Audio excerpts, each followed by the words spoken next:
Hello, my name is William H. Bowen. I'm the National Director of a child abuse awareness organization called Silentlambs.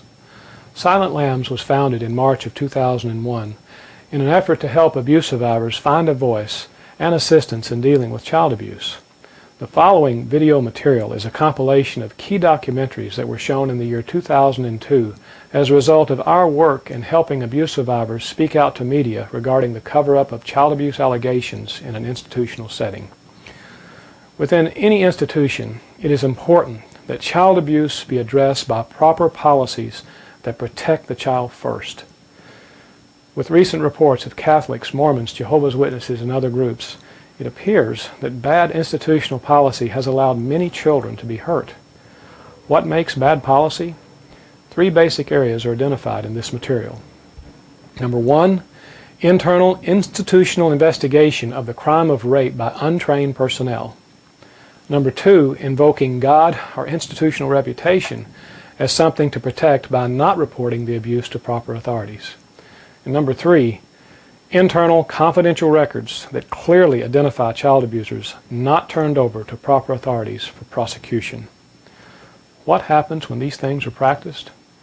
You will see in the following documentaries that have aired in the USA, United Kingdom, and Australia, identifying how bad practice hurts children. The video focuses on Jehovah's Witnesses. Now, we do not wish to bash any religion and understand that there are many people in the Jehovah's Witness faith that are good, honest people trying to raise and protect their children. The problem begins when the leadership enacts bad policy and all members are required to comply. You will see this occur in story after story in this material. Hopefully, we can learn from this example of policy gone wrong and find a basis to enact better procedures to protect our children so that they will never be silent lambs. After viewing this material, if you feel this effort is important, please contact us and make a tax-deductible donation to Silent Lambs to support our work of raising abuse awareness. Thank you.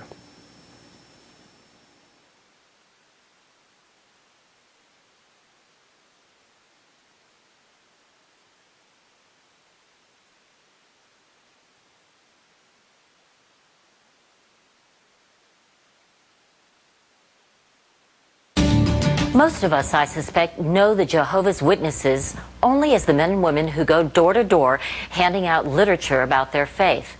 Jehovah's Witnesses are evangelical Christians with about 1 million members here in the U.S. The movement was founded in the 1870s in Pennsylvania. Jehovah's Witnesses believe in the Bible as the literal Word of God. They do not allow blood transfusions, do not serve in the military, or celebrate Christmas or birthdays. Now, some members say that something awful is happening behind closed doors, a pattern of alleged child abuse that the religious organization has not only failed to report, but they say has even helped to keep from the authorities. Tonight we'll introduce you to 2 young women who say they've been victimized by a Jehovah's Witness member.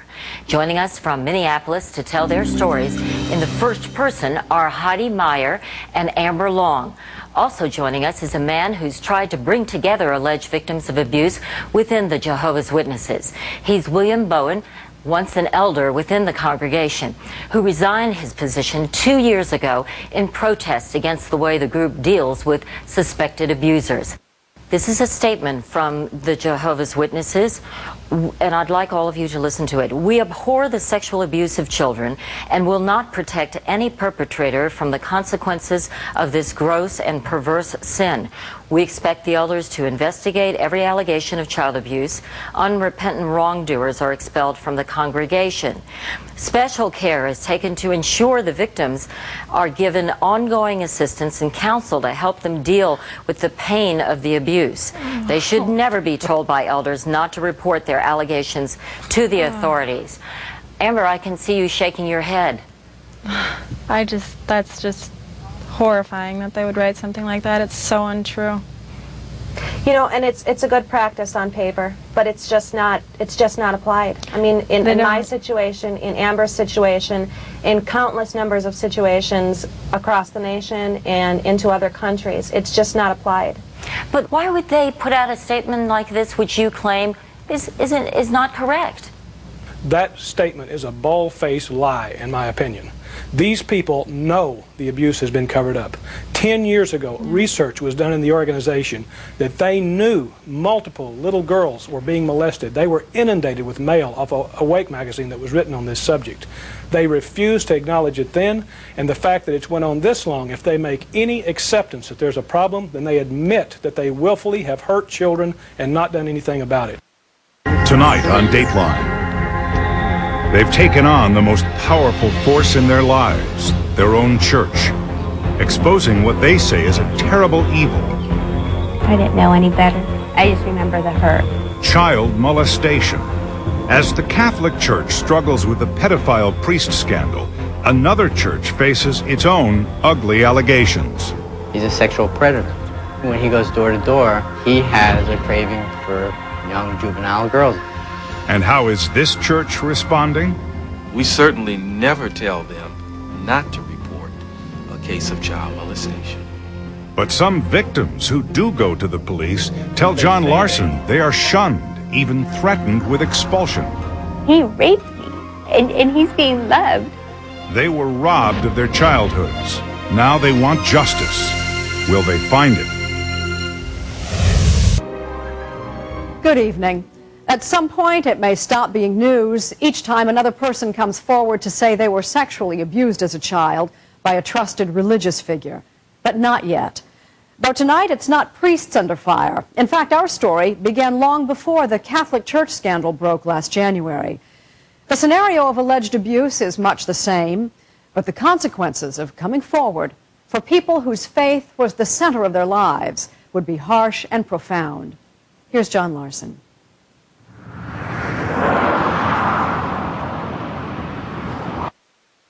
In the preaching work where Jehovah's Witnesses are evangelical Christians, best known for going door to door handing out Awake magazine. Jehovah's Witnesses have 6 million members worldwide and some controversial rules. No birthdays or Christmas, no blood transfusions, no military service, no saluting the flag. All of which separates them, sometimes even isolates them from mainstream America. In fact, in the world of Jehovah's Witnesses, anyone outside the church, most of you watching tonight, are considered part of Satan's world, a world which, as depicted in the church's literature, will be destroyed by God. True Jehovah's Witnesses, those who closely follow the church's rules, will survive to live forever on a perfect earth. But now there are accusations that the church, run out of its headquarters in New York called the Watchtower Society, is covering up cases of child molestation, protecting molesters, and keeping secrets that put children at risk. Consider what happened to Erika Garza. By the time she was 16, Erika's family had moved away from Othello to a new home and new Kingdom Hall in California, where one day she found the courage to tell her family her terrible secret. And what did her father, Reuben Garza, do? Report it to the police? No, never mentioned report it to the police. Take care of it in the congregation. Reuben Garza, who was one of the church's lay ministers or elders, says that's precisely what Jehovah's Witness leaders had taught him. And so instead of going to the police, he and his wife Alejandra called the elders back in Othello. But let me say the obvious. I mean, your daughter had been raped. Didn't you think, I gotta go to the cops? That was my first reaction. But as a witness, first you gotta go to the elders when you have a problem. So I called my elders, and I said, look, I'm taking it to the police. What did they say? Don't. Or else. Or else what? That's what I said. I said, or else what? And he said, just don't. I said, what? I'll be disfellowshipped? If I take it to the police, is that what's going to happen to me? And he said, yes, you will be disfellowshipped. And I was just like, what? You're going to disfellowship me for being raped, yet the guy who raped me is still a Jehovah's Witness? And they said, don't. Don't take it to the police. You will be condemned by God. Both Paul Berry in New Hampshire and Daniel Fitzwater in Nevada ultimately were convicted of sexual crimes and are now in prison. But Bill Bowen says many others in the church accused of sexual abuse have never been reported to police. It's a claim he says he's heard, though not verified, from several hundred current and former church members. His conclusion? Disturbing, to say the least. It's a pedophile paradise within the organization. I believe that. There is a massive problem in the organization. But Bill Bowen is just one man in one congregation in Kentucky. This woman, Barbara Anderson, worked for a decade inside Jehovah's Witness headquarters.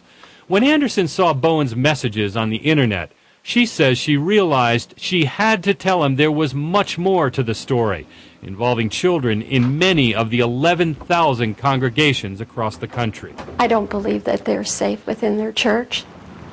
Anderson was a researcher at the Watchtower Society in the early 1990s, when a senior official there asked her to look into the church's handling of sexual abuse cases. What she found, she says, sickened her. Hundreds of molestation cases on record, all kept secret in church files.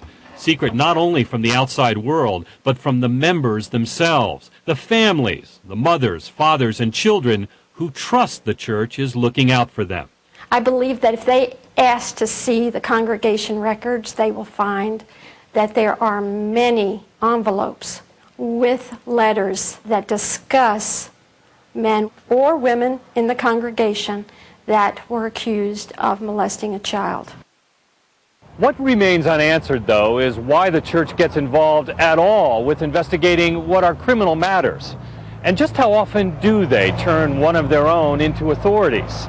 We asked the church for some examples, proof that they're as tough as they say they are on members who abuse children. The church waited 6 months, but finally offered us 2 cases. And right away, we noticed something. In both cases, the victims were Jehovah's Witnesses, but their alleged molesters were not. They were non-believers from outside the church. In fact, we could only find 2 cases where the church took an active role in turning in one of its own, including the case of this man, Clement Pandello. How did the church handle it? The parents of the young victim, Pandello's own son and daughter-in-law, also Jehovah's Witnesses, told Dateline the church pressured them to agree to a deal in which Pandello pled guilty to criminal sexual contact and endangering the welfare of a child. He was given only probation, no jail time. And what did the church elders tell Barbara and Carl Pandello? We should just let it go. That it's not Jehovah's time to deal with it. The church says that's not true. And the church apparently did disfellowship Clement Pandello 2 separate times. But each time they welcomed him back. So where is this convicted child molester today? A man who, according to court records, has admitted molesting girls all his life. Dateline found him going door to door, a Jehovah's Witness in good standing, evangelizing to people who know nothing about his record. His own son, Carl, says the church should know better. He's a sexual predator. When he goes door to door, he has a craving for young juvenile girls, as he puts it. He's looking at that child, having those immoral thoughts in his mind while he's there. You know, the church now says they don't have a special problem. It's a societal problem, and they do everything they can to stop pedophiles from hurting children within the Jehovah's Witness church. What do you say to them? Liars. All Erika wants now, she says, is for the church to change its policy and give molestation victims simple advice. Take it to the police. Hey, encourage me to take it to the police. Don't tell me not to. In 1870 by an American clothing store owner, Charles Taze Russell. They have some 6 million adherents around the world, 60,000 in Australia. They're the Jehovah's Witnesses, and some of you will find them on your doorstep today, devoutly preaching their message and pressing their literature. But this morning you're going to meet some other witnesses with a very different message. They're victims of child abuse at the hands of Jehovah's Witnesses, and they accuse the church of not only covering up their complaints, but actively frustrating police investigations. For years, a curtain of silence and obstruction has protected pedophiles within the ranks of the Jehovah's Witnesses. Now that curtain has been drawn aside by the victims and by former elders, whose testimony implicates yet another church in this growing scandal. Our cover story is reported by Graham Davis.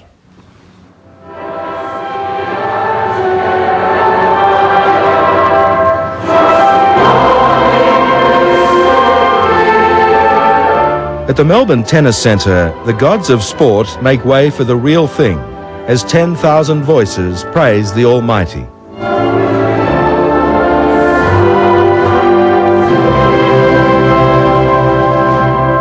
These are just some of the 60,000 or so Australians who belong to the Watchtower Bible and Tract Society, better known as the Jehovah's Witnesses. We need to be zealous as proclaimers of God's kingdom, shining as illuminators of the world. They're the clean-cut evangelists who appear at our doors, preaching Armageddon and the paradise to come for true believers. Call back on everyone who shows even the slightest interest, even if we've just left them with a tract. Yet as we'll see, the shepherds, as church leaders portray themselves, have created a hell on earth for some of the most vulnerable of their flock. And they're outlaws in the classic sense, having placed themselves outside the laws that protect children from sexual predators. When it finally dawned on you that what you were witnessing was a policy of covering up child abuse, how did you feel about them? Devastated, disappointed, angry. Today, victims like Natalie Webb speak out for the first time, accusing the church of covering up the crimes against them. She was abused by her own father, Victor, an outwardly respectable member of the Bentley congregation in suburban Melbourne. Incredibly, Natalie's story is the norm, not the exception, for child abuse victims in the Jehovah's Witnesses. Simon Thomas was 12 when he fell prey to this man, Robert Souter, of the Corrimal congregation on the New South Wales South Coast. Even when Souter admitted his crimes to church elders, he was allowed to continue as a Jehovah's Witness. He also continued to molest other children. Was there any suggestion that anybody go to the police over this? No, none at all. My parents spoke to elders locally. They spoke to travelling overseers, and they were told that they shouldn't go to the police, and the best thing to do would be to keep the congregation clean, not say anything, pray more, and leave it to Jehovah. The Jehovah's Witnesses, in fact, routinely shield pedophiles from the law, as in the case of Robert Souter, allowing them to offend again and again. It's been called a pedophile paradise. Would you agree with that? Yeah, I've heard that. Yeah. Would you agree with it? Yes. You would? Yeah. Pedophile paradise? Yes. You'd agree with that? I think that's true. We asked the Watchtower Society a series of questions about its handling of the cases of Robert Souter and Victor Webb, and asked them to tell us how many child abusers they've uncovered in their ranks. We were told it wasn't the business of the media to know, though the church did say very few were elders or those holding positions of responsibility. In this letter, Viv Maritz, the Society's Australian president, declined our request for an interview and said about the claims of Simon Thomas and Natalie Webb, "My inquiries indicate that the elders involved did not give instructions not to report the abuse to the police. It's at odds with everything we've heard from a number of sources, including a judge. But on previous form, the congregation will be told our story is the work of Satan." The media out there, with all its power and its might, it presents human nature in 3Ds. 3Ds. Debauchery of every kind, deception of every kind, and demonism of every kind. And we need to be aware of that. But the authorities and the courts need to be aware of something else, something far more sinister, the church's notion of the truth. In this book, Insight on the Scriptures, it says here, doesn't it, lying generally involves saying something false to a person who is entitled to know the truth. Yes. Would your average judge or magistrate be somebody who was entitled to know the truth? It would be very difficult for a person not to uphold what the society would want. they would back the society, and they would see that as backing Jehovah, in which case these people, the court, is not entitled to know the truth. Is not? No. And in that case they would say, that's not a lie. So it's quite possible, given this definition of lying, that a Jehovah's Witness could go before a civil court in this country and lie to their back teeth. Yes. And this from the man who was once the Society's own lawyer. That has always been, as long as I remember, has been Watchtower doctrine, that only those who are entitled to know the truth deserve the truth. Right, but if they determine that a particular judge or a particular court is not entitled to know the truth, they won't tell the truth. Correct. Do you recall telling her that she shouldn't go to the police? Not at all. She says you did. Oh, that's her word against mine, isn't it? So, who is entitled to know the truth? I mean, who do you think you are anyway? Since when have you become the bee's knees on all of this? I find it hard, even though there are beautiful people within the Jehovah's Witnesses, a lot are still my friends. I find it extremely difficult to have a bond and to be a part of a brotherhood with them now. The organisation, the organisational procedures need to change, because kids cannot suffer like that anymore. It's wrong.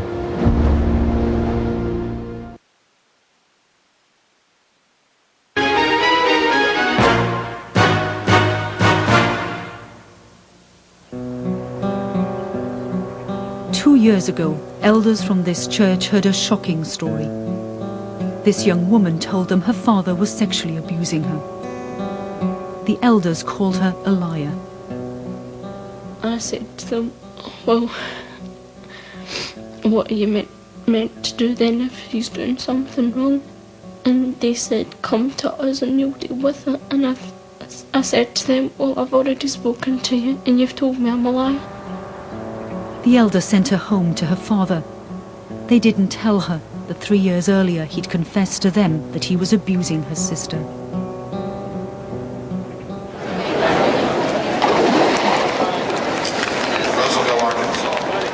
Tulsa, Oklahoma, and a gathering of the church that let this happen. Over 6,000 Jehovah's Witnesses are in town for their district convention. Panorama is here too. We're looking for answers from the leaders of an organisation that's under fire, facing mounting allegations that it's shielding abusers, silencing victims, and putting children at risk. It's a worldwide problem that is of epidemic proportions within the organisation, and no one knows about it unless your child was molested.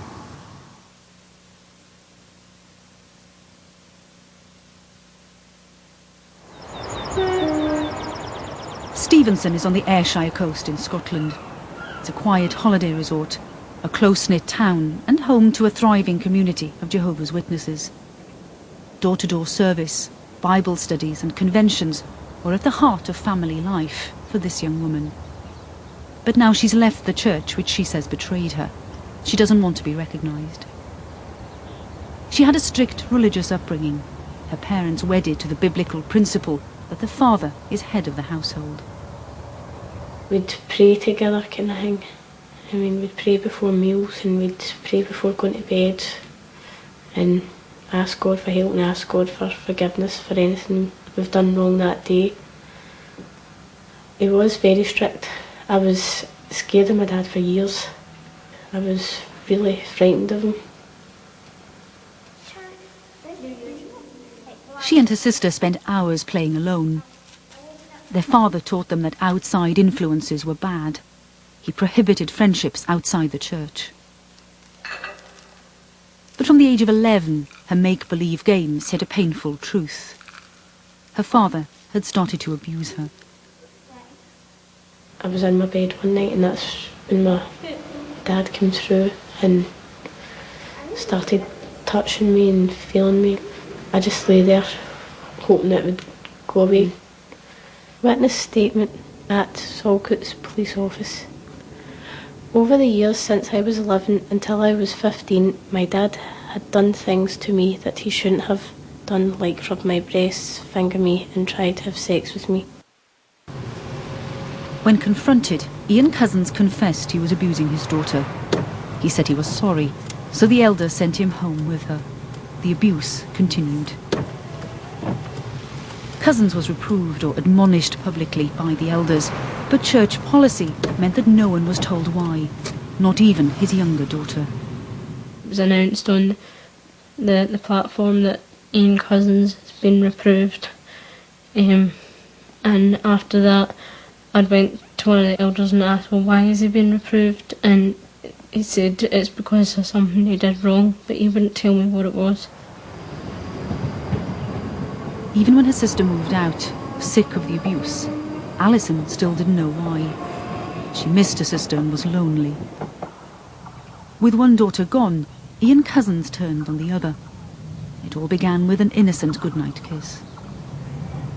I gave him a kiss, like a peck in the lips, and then I tried to get up to walk away, and he pulled me down and he forced his tongue through my teeth, my clenched teeth, and he tried to put the blame on me and said, do you really think you should be doing that? He blamed you. Mm-hmm. Some of these people gave good statements and very, very positive in their attitude and support of Alison and her sister. Other people felt that they didn't want to be involved and gave a negative statement, and some people refused to speak to us altogether. Why? I have no idea why. They just refused to speak to the police. Were they Jehovah's Witnesses? I believe they were. But they wouldn't help? They wouldn't give a statement to us, no.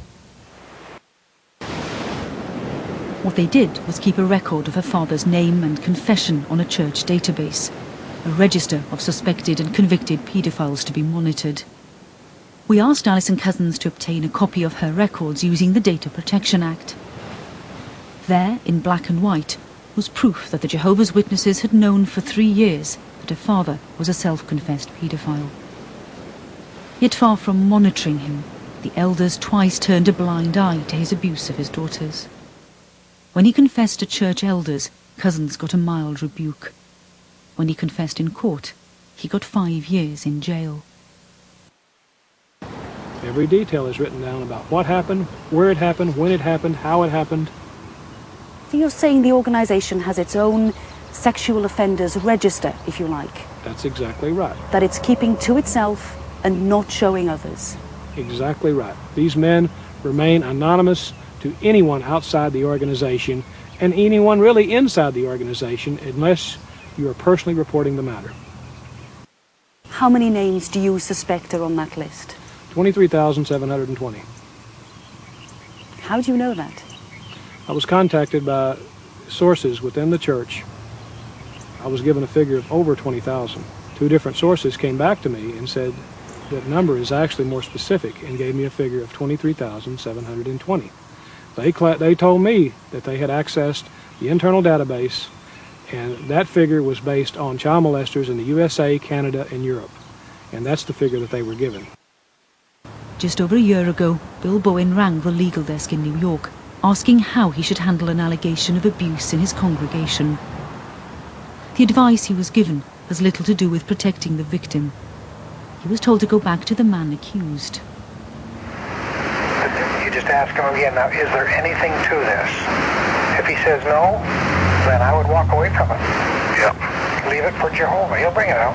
Yeah. But don't get yourself in a jam. Leave it for Jehovah. That, according to thousands of victims, is the Jehovah's Witness child protection policy laid bare. Paul Berry was confident Holly would never go to the elders. Apart from anything else, the Jehovah's Witnesses have a clear rule on sin. They need 2 witnesses or a confession before they'll take action. As Holly told her story, it seemed to police that this rule in a strict religious community would have let the abuse continue.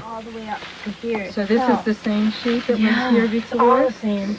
All right. Sexual abuse of children is not to be tolerated, And I don't care what their reasoning was. It was faulted reasoning. They were wrong, and as far as I'm concerned, they were criminally negligent. That's my take on it. Even with just the child's word, with one witness, with just the mother's word, without the two witnesses their Bible tells them they need?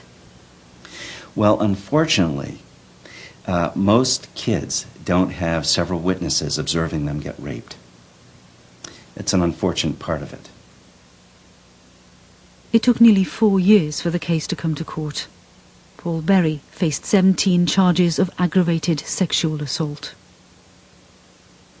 I was holding Holly's hand, and she had a lot of pointy rings on, and she was squeezing my hand really tightly. And it took them a long time to get through the verdict because there were so many indictments. And when it was over, my hand was all blood, and I didn't even feel it.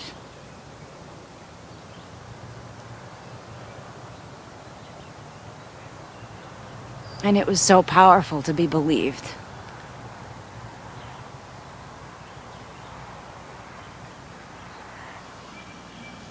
But not everyone did believe them. Even after he was convicted by a jury on all 17 indictments, 24 members of the Kingdom Hall turned up at the sentencing hearing. They all appeared to give character statements for Paul Berry. He had already been found guilty, and they found room in their hearts to stand in front of that child and say, we don't believe any of it. And what they were saying was they didn't believe the child, they didn't believe in the system of justice, they didn't believe the judge, they didn't believe the jury, they didn't believe anyone except themselves. I can't imagine how badly she must have felt not to have been believed by elders in her own close-knit community. What a horrible blow to a child this must have been. Shame, shame on them. But another serious accusation is levelled against Jehovah's Witnesses. In their efforts to cover up abuse, they may even try to frustrate police investigations. In Birmingham, West Midlands police were told of a sexual assault by a Jehovah's Witness on a young boy. They asked local elders for help. They were very reluctant to give up any information towards me. It was an uphill battle so far as the church was concerned with me, virtually at every turn. They actually said to me, unless I could provide 2 Jehovah's Witnesses who had actually seen the offence, then as far as they were concerned, the offence hadn't taken place. The boy was Simon Brady. He was just 9 when he was abused by a member of this Kingdom Hall. He felt he could tell no one. So it was back to America and back to a Jehovah's Witness convention in Tulsa. We'd been told we'd find a member of the governing body here. Ted Jarretts is one of the men responsible for the church's child protection policy. For more than 2 months, we've been asking them for an interview. We want answers to some simple questions. Why do they keep their database of suspected paedophiles secret? Why don't they report all allegations of abuse to the police? Why do they send children back to the arms of their abusers? They refused to talk to us, but here at last, we had our chance. Tell me about the database. How do you justify keeping a list of people, men in some cases, who have confessed to paedophilia, but you have not reported them to the authority? What justification is there for you to keep that list? You have a privacy law. You have a directive from the European Union. You observe that, don't you? So when allegations of abuse are made, it's all right to keep them private? I think you were answered. That question was answered to should be to your satisfaction. Can you answer it now? I'm not going to repeat. I'll just tell you exactly that you can go and you see it in writing. It's all in print. You know, the Bible says, do not go beyond the things that are written. We don't go beyond the things that are written. And that was that. Let's move this way, please. No doubt, no second thoughts. Just a simple belief that Jehovah will sort it out. A belief for which others, younger and more vulnerable, may continue to pay a price. They're living in denial. denial of what's happening to their children. And it's not a matter, you see, if they accept that, then they accept that there is a problem.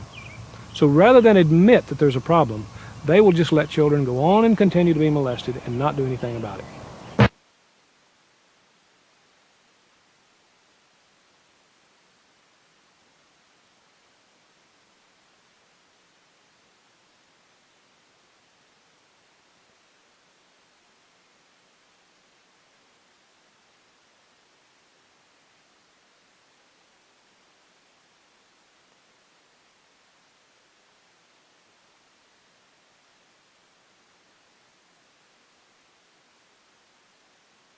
We import